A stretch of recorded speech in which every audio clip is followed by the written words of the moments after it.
बिस्मिल्लाहिर्रहमानिर्रहीम। Welcome students, उम्मीद करता हूँ आप सब खैरियत से होंगे। बच्चों, आज हम चैप्टर 20 अल्टरनेटिंग करंट के तमाम न्यूमेरिकल प्रॉब्लम्स का सलूशन देखेंगे। हमारे पास फर्स्ट न्यूमेरिकल है 20.1। What is the RMS value of voltage of an AC supply having peak voltage 300 volt. Statement में आपको कहा जा रहा है आपने आरएमएस वैल्यू यानी root mean square value find out करनी है वोल्टेज की, जबकि पीक वोल्टेज आपको प्रोवाइड कर दिया गया है। गिवन डाटा में सबसे पहले पीक वोल्टेज लिखेंगे। पीक वोल्टेज को हम वी नॉट से भी रिप्रेजेंट कर सकते हैं और ये आ गया बेटा हमारे पास 300 वोल्ट।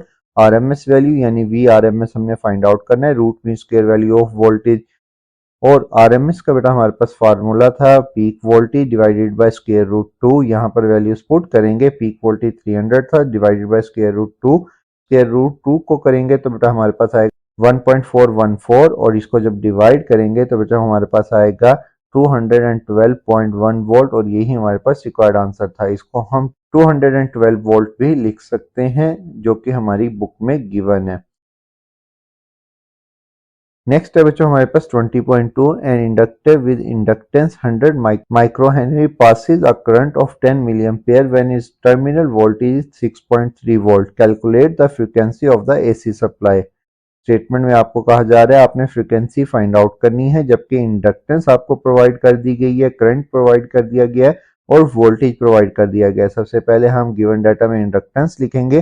100 माइक्रो हेनरी था तो बेटा यहाँ पर माइक्रो को कन्वर्ट करेंगे 10⁻⁶ और यहाँ से बेटा हमारे पास 10⁻⁻⁶ में से -2 इन दो जीरो से बेटा कैंसिल हो जाएगा तो बच्चों हमारे पास बनेगा 1 × 10⁻⁴ हेनरी।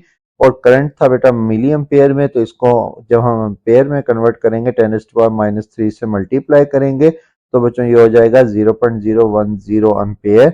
वोल्टेज था हमारे पास 6.3 वोल्ट। हमने सारी वैल्यूज को एसआई यूनिट्स में कन्वर्ट कर लिया। फ्रीक्वेंसी हमने फाइंड आउट करनी थी।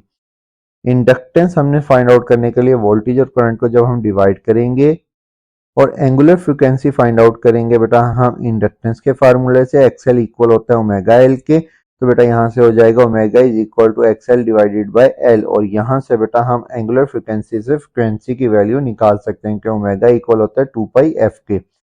इंडक्टेंस को फाइंड आउट करेंगे। इंडक्टेंस हमारे पास है V डिवाइडेड बाय एल, तो बेटा यहाँ पर वैल्यूज है वोल्टेज की 6.3 और करंट था बेटा हमारे पास 0.01 एम्पेयर्स और बेटा वैल्यूज पुट करेंगे और दोनों को जब हम डिवाइड करेंगे तो बेटा एक्सएल की वैल्यू आएगी हमारे पास 630 ओहम्स और इस वैल्यू को बेटा हम अब इस फार्मूले में पुट करेंगे एंगुलर फ्रीक्वेंसी फाइंड आउट करने के लिए।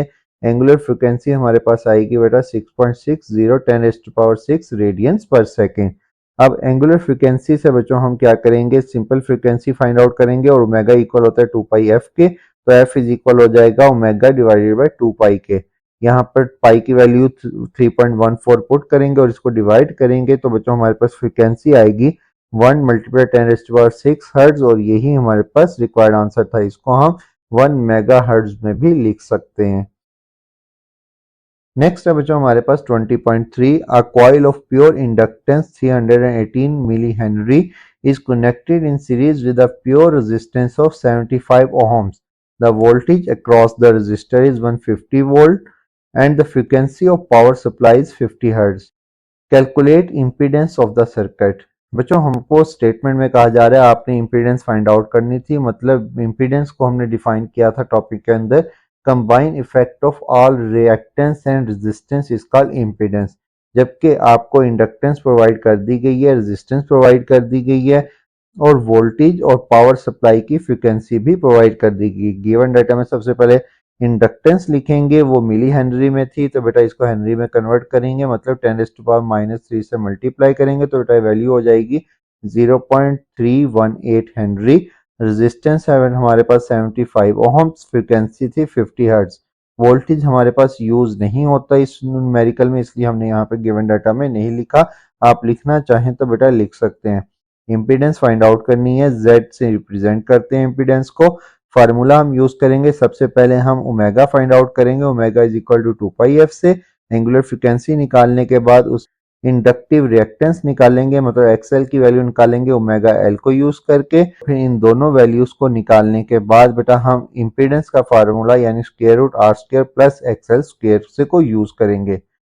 ओमेगा फाइंड आउट करने के लिए बेटा यहाँ पर एफ की वैल्यू पुट करेंगे तो बेटा ये हो जाएगा 52 से मल्टीप्लाई होकर 100 पाई और पाई की वैल्यू होती है 3.14 तो बेटा 100 से मल्टीप्लाई होकर हो जाएगा 314.15 रेडियन पर सेकेंड। ये हमारे पास आ गई ओमेगा की वैल्यू। अब हम इस फार्मूले में वैल्यूज पुट करेंगे इंडक्टिव रिएक्टेंस निकालने के लिए। उसका फार्मूला था हमारे पास ओमेगा एल। ओमेगा की वैल्यू ये है, एल की वैल्यू हमारे पास स्टेटमेंट में गिवन थी। तो बच्चों हम इन दोनों को जब मल्टीप्लाई करेंगे तो बेटा हमारे पास आएगा 99.90265 ओहम्स और इसको हम 100 ओहम्स भी लिख सकते हैं राउंड ऑफ करके। इस वैल्यू को जब हम यहाँ पर पुट करेंगे इम्पीडेंस के फार्मूले में, क्योंकि रेजिस्टेंस भी गिवन थी और एक्सएल की वैल्यू भी हमने फाइंड आउट कर लिया, दोनों की वैल्यू यहाँ पर पुट करेंगे तो इम्पीडेंस आएगी हमारे पास 124.9 ओहम्स और यही हमारे पास रिक्वायर्ड आंसर था।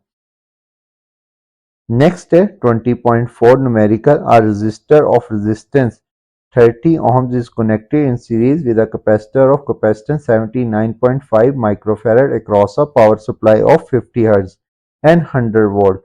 Find impedance of the circuit। यहाँ पर भी बेटा आपको कहा जा रहा है कि आपने impedance फाइंड आउट करनी है। रेजिस्टेंस आपको दे दी गई है, कैपेसिटेंस आपको दे दी गई है और फ्रीक्वेंसी भी प्रोवाइड कर दी गई है। गिवन डाटा में सबसे पहले आपने रेजिस्टेंस लिखी 30 ओम, कैपेसिटेंस थी माइक्रो फैरेड में, तो इसको हम फैरेड में कन्वर्ट करें। बच्चों हमारे पास माइक्रो इक्वल होता है 10⁻⁶ के, तो यहाँ पर हम 10⁻⁶ लिखेंगे और यहाँ से बेटा हमारे पास पॉइंट को जब यहाँ पर शिफ्ट करेंगे तो बच्चों हमारे पास रह जाएगा 7.95 10⁻⁵ फैरेड। फ्रिक्वेंसी थी 50 हर्ट्ज। फाइंड करना है हमने इम्पीडेंस।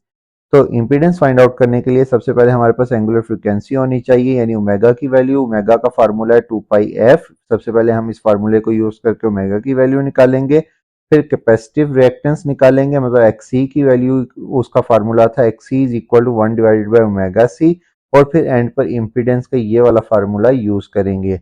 ओमेगा की वैल्यू निकालने के लिए बेटा फ्रीक्वेंसी गिवन थी, 50 को 2 से मल्टीप्लाई करेंगे। यहाँ पर भी उसी तरह जैसे लास्ट न्यूमेरिकल में वो हो गया था 100 पाई और 100 पाई से मल्टीप्लाई होकर हो जाएगा 314.15 रेडियंस पर सेकेंड। इस ओमेगा की वैल्यू को यूज करते हुए बेटा हम कैपेसिटिव रिएक्टेंस फाइंड आउट करेंगे, मतलब ओमेगा और सी को आपस में मल्टीप्लाई करेंगे तो बेटा हमारे पास आएगा 0.024975। आप अप टू 5 या 4 डेसिमल तक लिख सकते हैं और इसको जब 1 पे डिवाइड करेंगे तो बेटा एक्सी यानी कि कैपेसिटिव रिएक्टेंस की वैल्यू आएगी 40.0401 ओहम और यहाँ पर बेटा एक्सी की वैल्यू भी हमारे पास आ गई और रेजिस्टेंस की वैल्यू भी गिवन थी स्टेटमेंट में। इन दोनों को यूज करेंगे इम्पीडेंस के फार्मूले में। इम्पीडेंस का फार्मूला था Z is equal to square root R square plus XC square. यहाँ पर बेटा 30 का स्क्वायर लेंगे प्लस 40.04 का स्क्वायर लेंगे और फिर उसका स्क्वायर रूट लेंगे तो बेटा हमारे पास टोटल इम्पीडेंस आएगी 50 ओहम्स और यही हमारे पास रिक्वायर्ड आंसर था। ये था बेटा आज का लेक्चर। अच्छा लगा हो तो लाइक और सब्सक्राइब करना मत भूलिएगा। थैंक यू, खुदा हाफिज।